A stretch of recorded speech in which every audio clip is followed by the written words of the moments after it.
alors comme je voulais justement m'inspirer énormément de l'architecture, enfin des décors du Japon, forcément dans ma description, alors d'ailleurs elle était justement beaucoup trop longue et on a dû pas mal couper en remaniant un petit peu le bouquin pour l'édition, parce que j'avais tendance justement à rajouter énormément de détails, justement pour que ce soit visuel. Ça reste évidemment, puisque même si ce n'est pas un livre historique, tous les décors sont réels, donc je voulais vraiment les retranscrire comme ils le sont pour donner cette ambiance, parce que je trouve que par exemple l'intérieur du château, avec les parois en papier-gris, les décors, etc., c'est toute une architecture, une manière de construire dans les lignes et dans les couleurs qui réussit à apporter énormément à l'atmosphère que je voulais rendre, donc l'atmosphère justement assez onirique, assez contemplative et poétique.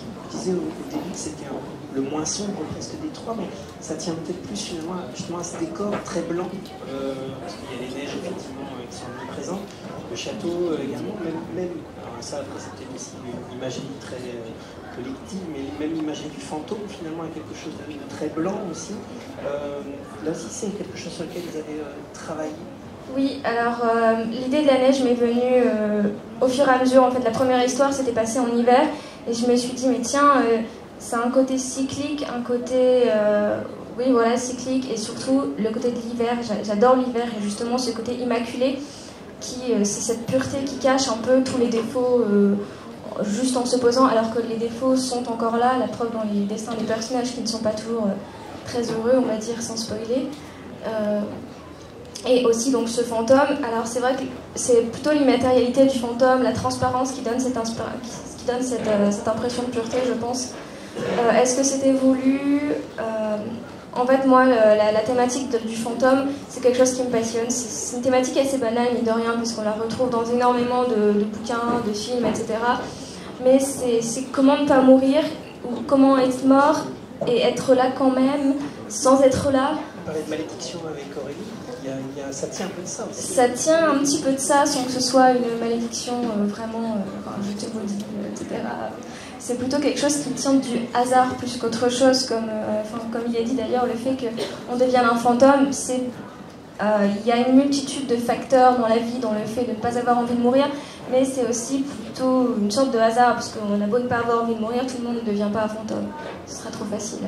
Alors là, pour le coup, dans toutes les histoires, les personnages sont en quête.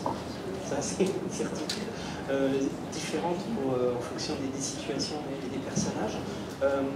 Je l'ai dit au début, alors c'est vrai que c'est difficile d'en parler, mais la construction du roman est extrêmement importante. Qu'est-ce que vous a répondu, par exemple, chez les éditeurs, quand vous avez envoyé votre texte avec cette construction qui est quand même très particulière? Alors en fait, déjà, je l'ai envoyé à très peu d'éditeurs. Je l'ai envoyé à 3 éditeurs. À Walrus, qui m'a juste répondu en fait qu'il ne faisait plus de fantasy, de fantastique. À une petite maison d'édition qui ne m'ont pas répondu grand-chose en fait, donc je ne sais pas. Et donc à ActuSF, qui justement m'a dit qu'ils avaient trouvé cette construction très originale, très inhabituelle, que ça pouvait déstabiliser le lecteur, mais que c'était justement quelque chose qui leur avait énormément plu. Alors c'est vrai que voilà, pour les lecteurs qui sont habitués à la lecture chronologique, véritablement là il y a de quoi surprendre, mais c'est vrai que du coup ça se dévoile extrêmement lentement. Est-ce que ça tient là aussi peut-être à la culture japonaise qui est au cœur? Il y a un côté assez, on prend son temps finalement dans ce roman. Oui, alors est-ce que ça tient de la culture japonaise? Oui et non, puisque ça dépend de ce qu'on regarde dans la culture japonaise. Il y a des films bien sûr, il y a des livres, etc. qui ne sont pas du tout dans la lenteur. Je pense que c'est aussi quelque chose qui tient à ma personnalité. J'aime tout ce qui est contemplatif, tout ce qui prend son temps. Et d'ailleurs, justement, je ne pensais pas que ça réussirait à passer le cap des éditions, parce que c'est quelque chose, justement, dans les romans de fantasy, c'est beaucoup... il y a beaucoup d'action, il y a des guerres, il y a des trahisons, des cliffhangers, etc. Ici, pas du tout. Au contraire, c'est même tout à fait l'inverse. On reste vraiment dans les personnages pour les suivre, donc dans leur quête. D'ailleurs, l'histoire de la quête, je pense que ça tient aussi au fait que, en fait, j'ai écrit ce roman sur 8 ans, donc depuis la première milieu de mes études. Et moi aussi, j'étais en quête de ce que j'étais. Je me suis réorientée plusieurs fois au niveau des études. Et forcément, je pense que ça transparaît. C'est ça aussi qui a transparu dedans. Alors c'est intéressant parce que c'est aussi une des questions que je voulais poser à Lionel. Port d'âme, c'est probablement le récit le moins épique que tu aies proposé. Je me souviens que l'année dernière, on a fait ensemble un café sur la fantaisie épique. Là, on n'y est pas du tout. Moi, j'étais extrêmement surpris en lisant Port d'âme parce que je m'attendais encore à retrouver, effectivement, j'étais encore dans le bruit des batailles de la haute de la conquête, d'une certaine manière. Et on retrouve quelque chose qui est totalement différent. Beaucoup plus introspectif d'une certaine manière.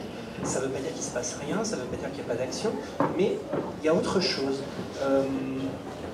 Comment ça s'est imposé à toi, cette situation-là? Alors, c'est assez amusant parce que, alors, du coup, c'est le dernier sorti dans l'univers des Vanégir, mais chronologiquement, c'est un des premiers écrits, en fait. C'est d'ailleurs probablement le premier texte de longueur roman que j'ai écrit dans l'univers. Et il a été le fondateur de beaucoup de choses dans l'univers. Cela dit, donc c'est un manuscrit qui, à la base, une idée qui a à peu près 8 ans, je crois. Mais quand j'ai commencé à l'écrire, j'avais clairement pas l'expérience et les reins assez solides, parce qu'il y a justement beaucoup de trames narratives différentes. C'est un récit un peu contemplatif, mais il ne faut pas endormir le lecteur. Et d'une certaine manière, par rapport à un des sujets centraux qui est la recherche scientifique, c'est intéressant aussi d'avoir lu les textes précédents, et en particulier La route de la conquête, parce qu'on se rend compte à la fois de l'importance qu'il va y avoir si les recherches aboutissent aussi. Oui,